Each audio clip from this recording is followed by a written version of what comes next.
أعوذ بالله من الشيطان الرجيم بسم الله الرحمن الرحيم فلما فصل طالوت بالجنود قال إن الله مبتليكم بنهر فمن شرب منه فليس مني ومن لم يطعمه فإنه مني إلا من اغترف غرفة بيده فشربوا منه إلا قليلا منهم فلما جاوزه هو والذين آمنوا معه قالوا لا طاقة لنا اليوم بجالوت وجنوده قال الذين يظنون أنهم ملاقو الله كم من فئة قليلة غلبت فئة كثيرة بإذن الله والله مع الصابرين آمنت بالله صدق الله العظيم رب اشرح لي صدري ويسر لي أمري واحلل عقدة من لساني يفقهوا قولي اللهم أرنا الحق حقا وارزقنا اتباعه وأرنا الباطل باطلا وارزقنا اجتنابه آمین یا رب العالمین۔ دوستو اور بزرگوں، سورہ بقرہ آیت نمبر 249 آپ کے سامنے تلاوت کی ہے، اور یہ دوسرے پارے کا 17واں رکوع ہے، آخری رکوع ہے۔ اس رکوع میں خاص طور پر حضرت موسیٰ علیہ السلام کے بعد حضرت سموئیل، جن سے بنی اسرائیل نے مطالبہ کیا کہ ہمارے لیے کوئی بادشاہ مقرر کرے اور ہم ان کی سرکردگی میں جہاد کریں، تو ایک معیار تو مقرر ہو گیا کہ بادشاہ کا معیار کیا ہے، اس کے پاس علم ہو اور اس کے پاس قوت ہو۔ یہ مال دولت جو ہے یہ بادشاہ ہونے کا معیار نہیں۔ تو بہرحال جب انہوں نے حضرت طالوت علیہ السلام کو تسلیم کر لیا، لیکن ساری بنی اسرائیل کے لوگوں نے نہیں، کچھ لوگوں نے، تو پھر اب ان کا امتحان سر پہ آ گیا۔ امتحان کے بغیر کوئی شخص وہ کسی بھی مارکے میں کامیاب نہیں ہو سکتا۔ تو اللہ تعالیٰ کا بھی ایک اصول ہے کہ اللہ تعالیٰ نے ان سے امتحان لیا، اور امتحان بھی کیا خوبصورت تھا کہ جب آدمی نے لڑنا ہوتا ہے، مقابلہ کرنا ہوتا ہے، تو اس کی تیاری کروائی جاتی ہے۔ آپ نے دیکھا کہ مکے کے لوگ اپنے گھوڑوں کو تیار کرتے تھے بھوکا پیاسا رکھ کے، اور آج امت مسلمہ کی بھی تیاری رمضان شریف سے ہوتی ہے۔ صبح سحری کے وقت اٹھنا، گرمیوں کی راتیں ہوں اور اٹھنا بھی رات چھوٹی ہو اور دن بہت بڑا ہو،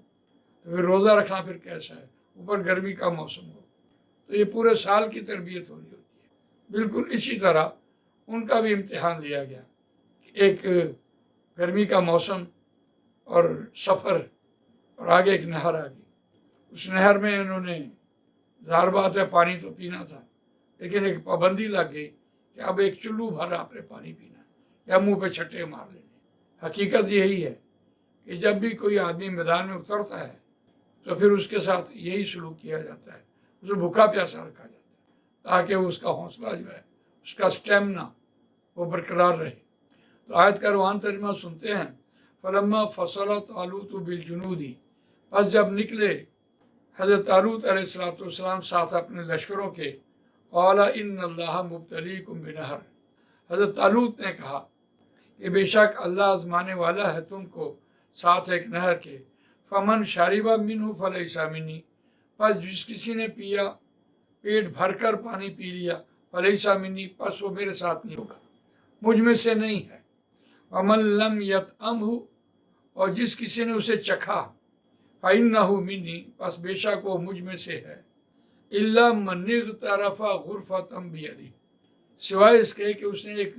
پانی کا چلو بھر لیا ہو ایک ہاتھ سے اور اس سے کچھ تھوڑا سا لے لیا ہو، یا اس نے اپنے منہ پہ پھینک لیا ہو، چھٹے مار لیے ہوں، تو کوئی حرج نہیں ہے۔ لیکن توقع کے خلاف بات ہوئی، ادھر بھی چھانٹی ہو گئی، جنہوں نے کہا کہ ہم حضرت طالوت کو نہیں مانتے، ایک چھانٹی وہ ہوگی، دوسری چھانٹی ادھر بھی ہو گئی۔ فشربوا منہ، بس انہوں نے پیٹ بھر کر پیا اس سے، الا قلیلا منہم، مگر ان میں سے تھوڑے رہ گئے جنہوں نے ان کا حکم مانا۔ فلما جاوزہ ہوا والذین آمنوا معہ، بس جب اس نے نہر کو پار کیا، ہوا والذین آمنوا معہ، وہ اس نے اور ان لوگوں نے جو اس کے ساتھ ایمان لائے، قالوا لا طاقت لنا اليوم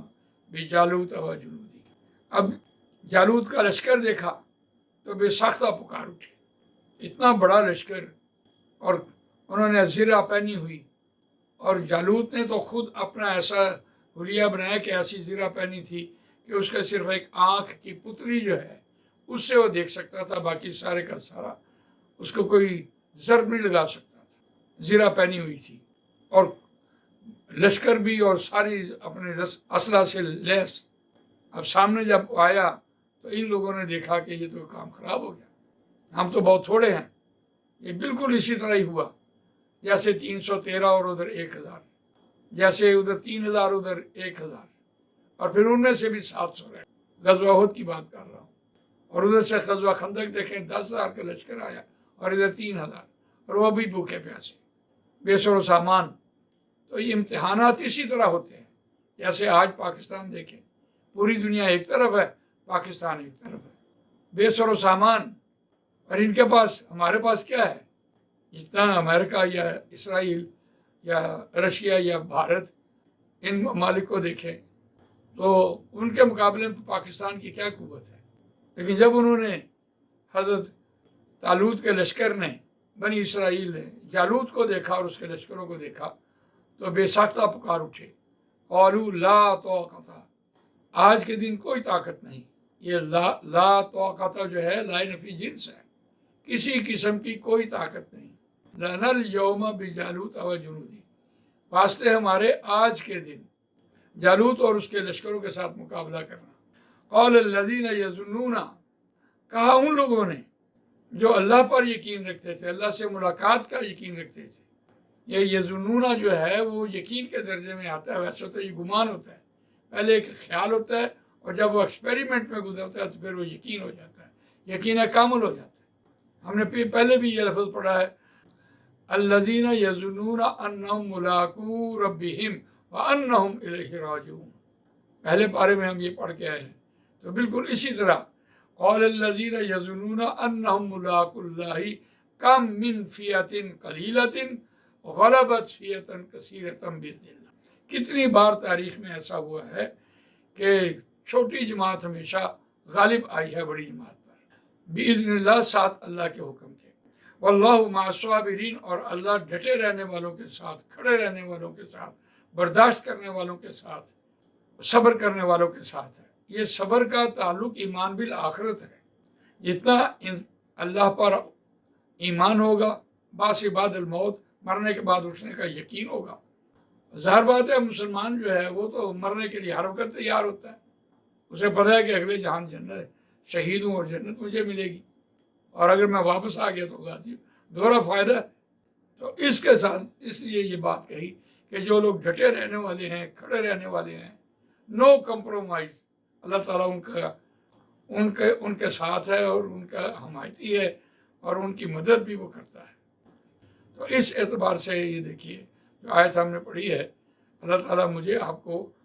قرآن مجید پڑھنے، سمجھنے، اس پر عمل کرنے، اس کو دوسروں تک پہنچانے کی توفیق عطا فرمائے۔ سبحانک اللہم وبحمدک نشہد ان لا الہ الا انت